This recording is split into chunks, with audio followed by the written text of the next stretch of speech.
Latest எபிசோடுகளை விளம்பரங்களே இல்லாமல் காணுங்கள்.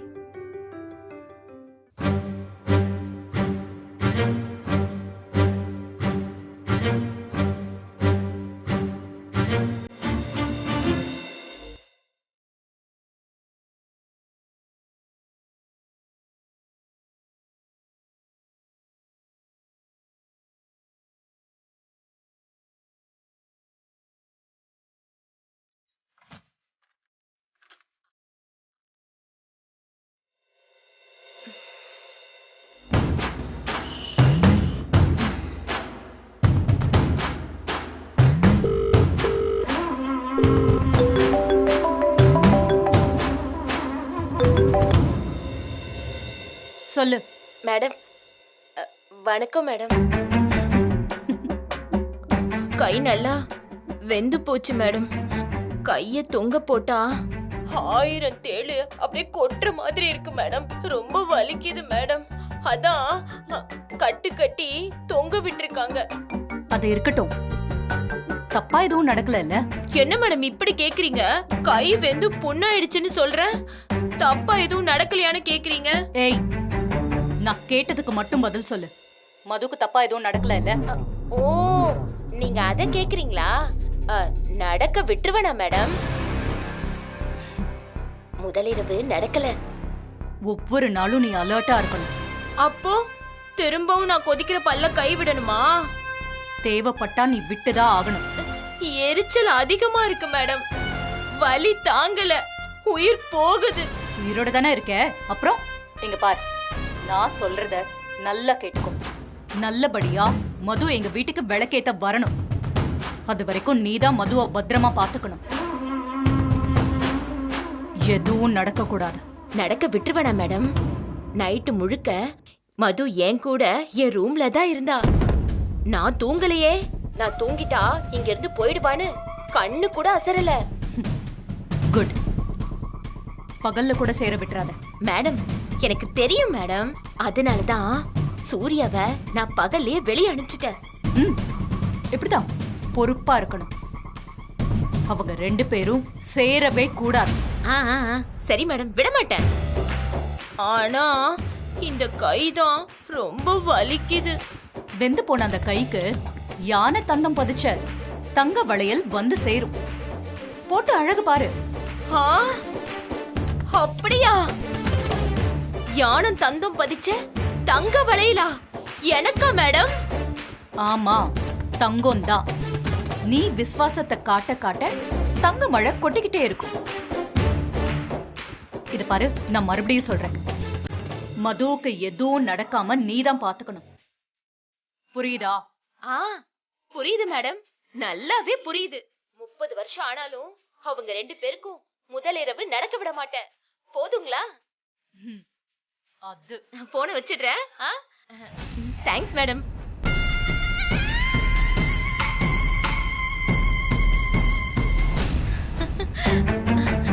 இந்த கைக்கு தங்க வளையல் வர போகுது.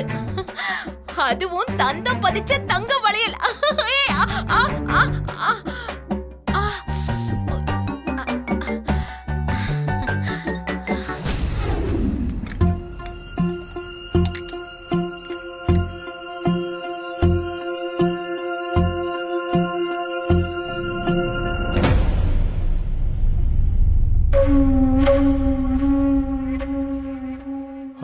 ராம், சீதா வந்துட்டா.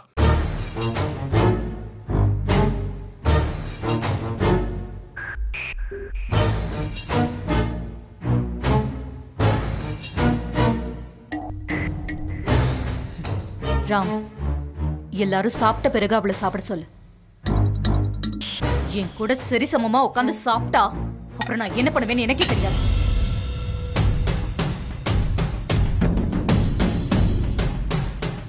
ஏய், கொஞ்சம் வெயிட் பண்ணு. நாங்க எல்லாரும் சாப்பிட்ட பிறகு அதுக்கப்புறம் நீ சாப்பிடு. இப்பவே லேட்டு. ஊர்ல நாங்க எல்லாம் 8 மணிக்கே சாப்பிட்டுருவோம். கொலை பச்சில இருக்கேன். இதுக்கு மேல என்னால தாங்க முடியாது. ஏய், அப்புறமா சாப்பிடுன்னு சொல்றால. நல்லபடியா சொன்னா உனக்கு புரியாதா? அதத்தான் நானும் சொல்லுதேன். பச்சி உயிரை போகுதுன்னு சொல்லுத. ஏன் உங்களுக்கு இது புரிய மாட்டேங்குது?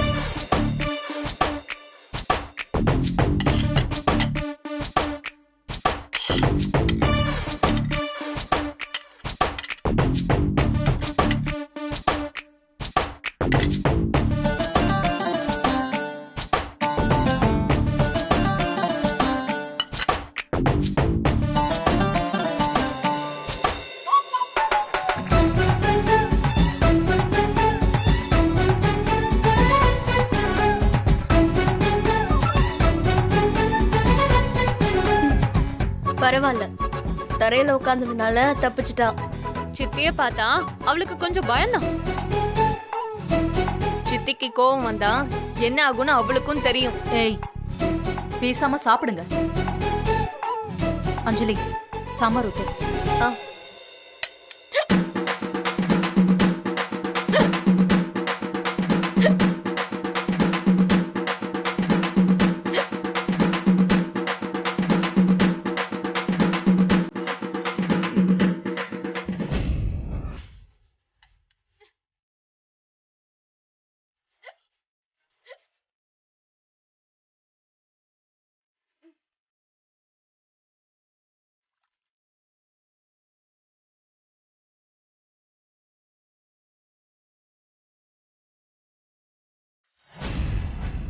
ஏய், இந்த பயம் எப்பவுமே இருக்கணும். எங்களுக்கு சரிசமமா டைனிங் டேபிள்ல உட்காராம தரையில உட்கார்ந்து சாப்பிட்ட பாத்தியா? அதை இனிமே கரெக்டா ஃபாலோ பண்ணு.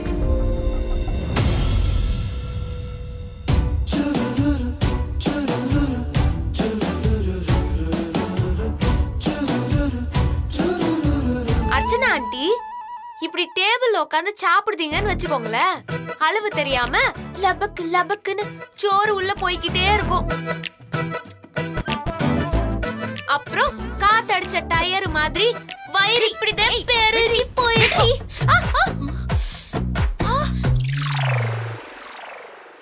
இந்த டயரு இன்னும் பெருசாகிட்டே போயிட்டு இருக்கும்.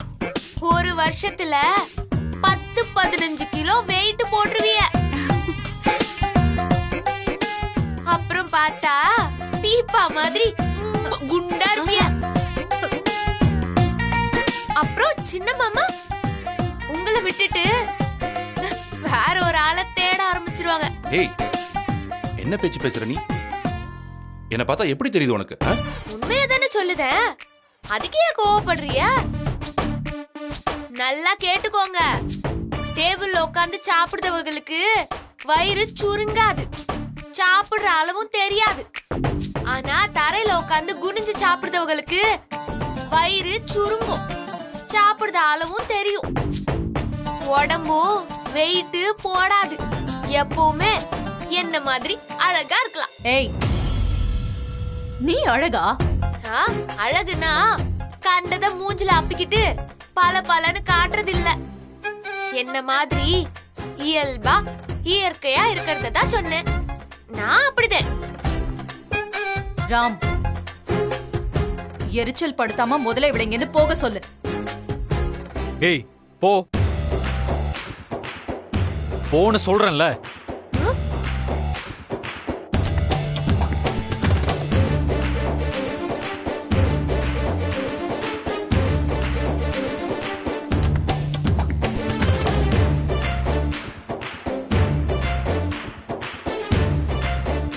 வரியலா? வெயிட்டிங்.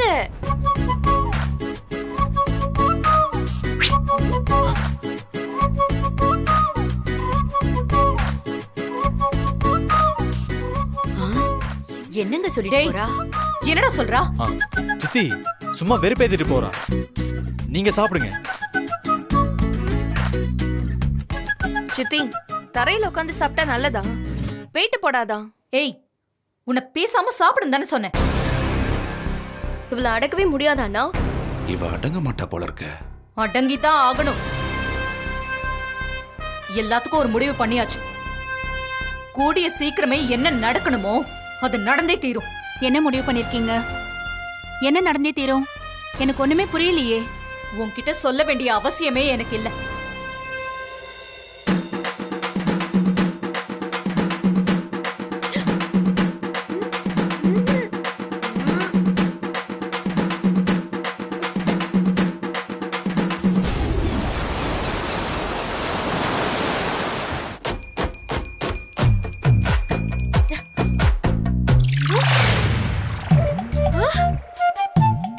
மணி 5 ஆச்சு, இன்னும் இழுத்து போத்துக்கிட்டு தூங்கிட்டு இருக்காங்க. படிக்கிற பொண்ணுங்க இவ்ளோ நேரம் தூங்குறது தப்பாச்சே. எழுந்திரியா.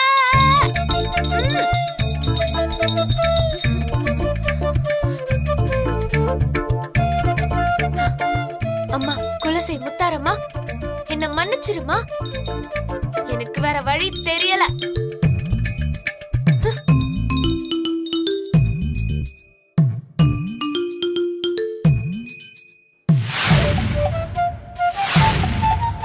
இப்போ எழுந்திருக்க போறீங்களா இல்லையா? நான் தண்ணி ஊத்த போறேன்.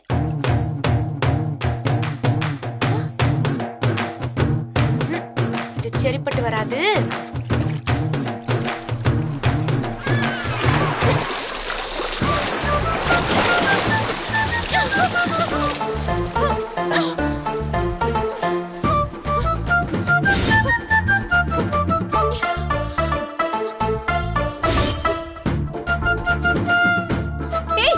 உனக்கு அறிவு இருக்கா இல்லையா?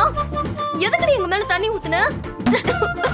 நான் தான் நேத்தே சொன்னதும்ல, ராத்திரி 10 மணிக்கு மேல முழிச்சிருக்கிறது தப்பு, காலையில 5 மணிக்கு மேல தூங்கறது தப்புன்னு சொன்னனா இல்லையா? சொன்னதுக்கு அப்புறமும் எதுக்கு தப்பு பண்றீங்க? நாங்க தப்பு பண்ணல, எங்க அப்பா தான் தப்பு பண்ணிட்டாரு. உங்க அப்பா தப்பு பண்ணிட்டாங்களா? புரியலையே. எங்க சித்தி உன்னை ஷூட் பண்ணப்ப எங்க அப்பா தடுத்து நிறுத்திட்டாரு. இல்லனா நீங்க அப்பவே போய் சேர்ந்திருப்ப. உங்க அப்பா என்னைய காப்பாத்தல, உங்க சித்திய காப்பாத்திருக்காங்க. அதுதான் உண்மை.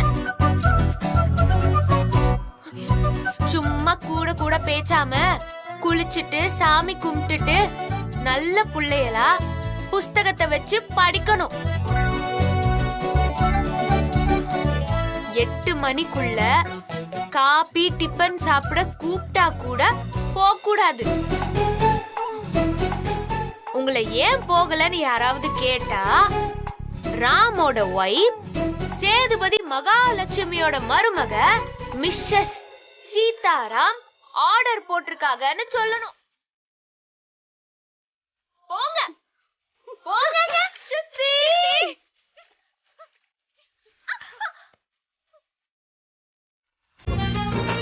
சித்தி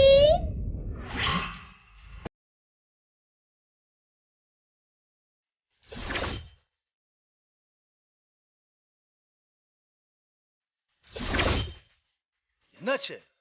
ஏன் எல்லாரும் ஈரமா வந்து நிக்கிறீங்க?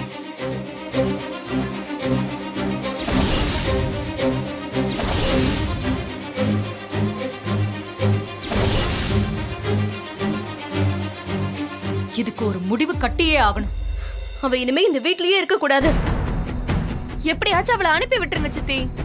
குழந்தைங்களை எப்படி பயமுறுத்தி வச்சிருக்கான்னு பாத்தீங்களா? இன்னைக்கு நானா அவளான்னு பாத்துறேன். மகா, நீ கொஞ்சம் பொறுமையா இரு. இந்த விஷயத்தை நான் டீல் பண்ணிக்கிறேன்.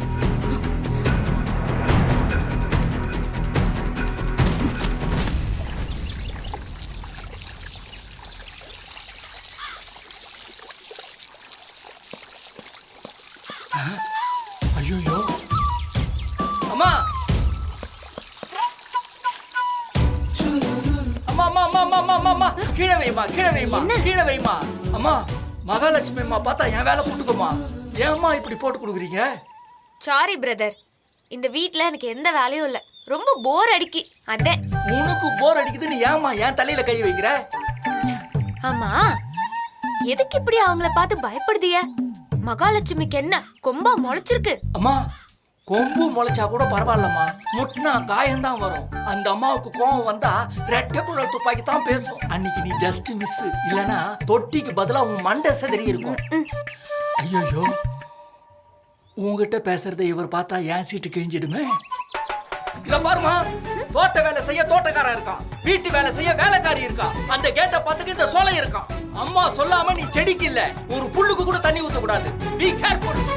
ஏய் நீ போ. Yes sir. சீதா, சீதா, என்ன நினைச்சுக்கிட்டு இருக்க நீ? குழந்தைங்க தூங்கும் போது தலையில தண்ணி ஊத்திருக்க. எனக்கு என் குழந்தைங்க தான் முக்கியம். அவங்கள டிஸ்டர்ப் பண்ணா வேடிக்கை பார்த்துட்டு சும்மா இருக்க மாட்டேன். உன்ன சொல்லி தப்பு இல்ல, உன் வளர்ப்பு அப்படி. நான் உன்ன மாதிரி இன்ஸ்பெக்டர் ஃபேமிலில எல்லாம் பிறக்கல. சாதாரண விவசாய குடும்பத்துல பிறந்தேன். சாப்பாட்டுக்கே கஷ்டம். அம்மா 4 மணிக்கு எழுந்து பாலை காய்ச்சிட்டு என் மூஞ்சில தண்ணி தெளிச்சு எழுப்புவாங்க. 4 கிலோமீட்டர் நடந்து போய் பால் பண்ணையில பாலை ஊத்திட்டு அந்த காசை வாங்கிட்டு வருவேன். அந்த காசை வச்சுதான் அம்மா குடும்பம் நடத்தி அதுல கொஞ்சம் மிச்சப்படுத்தி எங்களை படிக்க வச்சாங்க.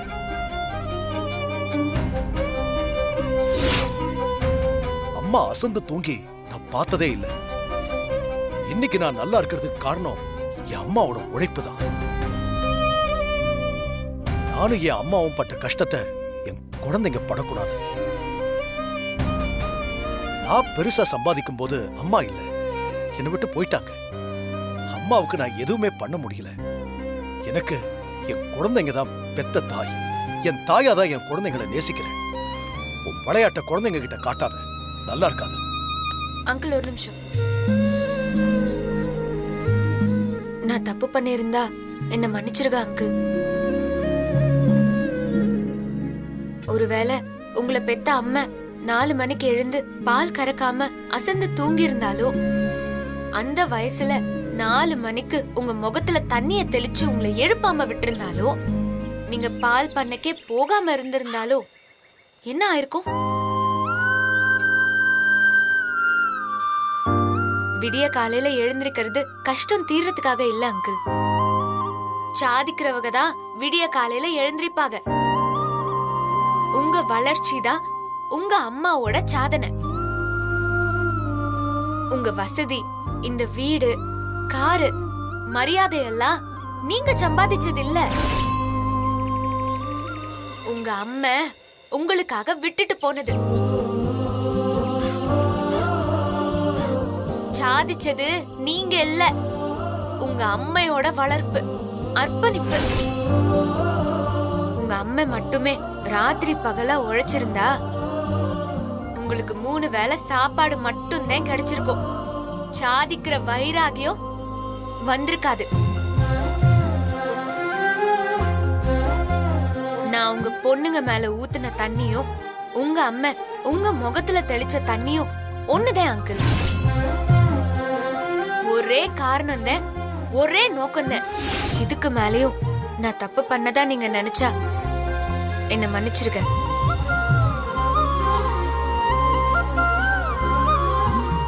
அங்கிள், விடிஞ்சதுக்கு அப்புறம் கூட நாளைக்கும் தண்ணி ஊத்துவேன். நாளைக்கு மறுநாளும் ஊத்துவேன். என்னால என்ன மாத்திக்க முடியாது. நான் இப்படிதான்.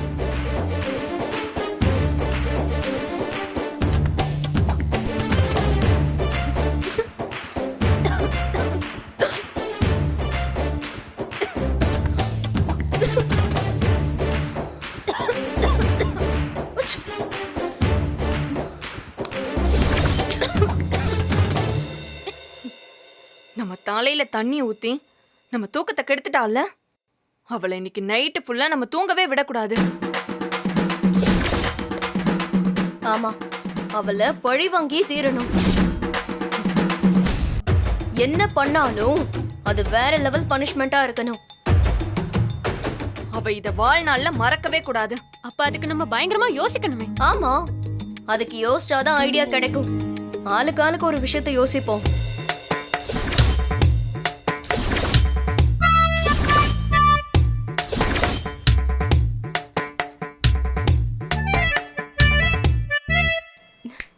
Yeah, I got it. சொல்லு சொல்லு சொல்லு.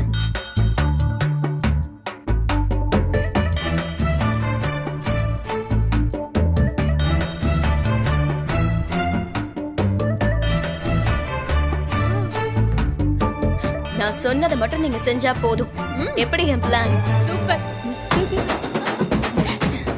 எஸ், போறோம், கலக்குறோம்.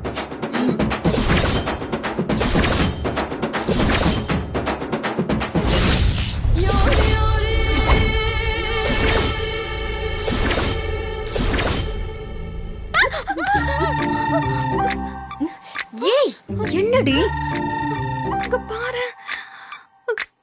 ஷோ, அது நம்ம நிழல்றி. ஏய், நமக்கே இப்படி இருக்கே, அவளுக்கு எப்படி இருக்கும்?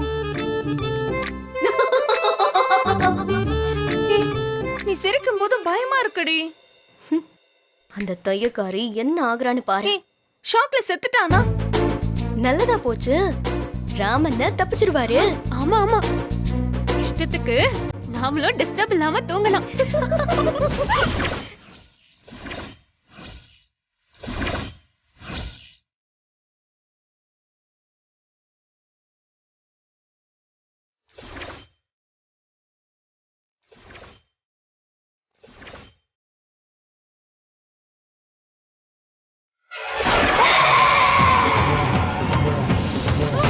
Ah!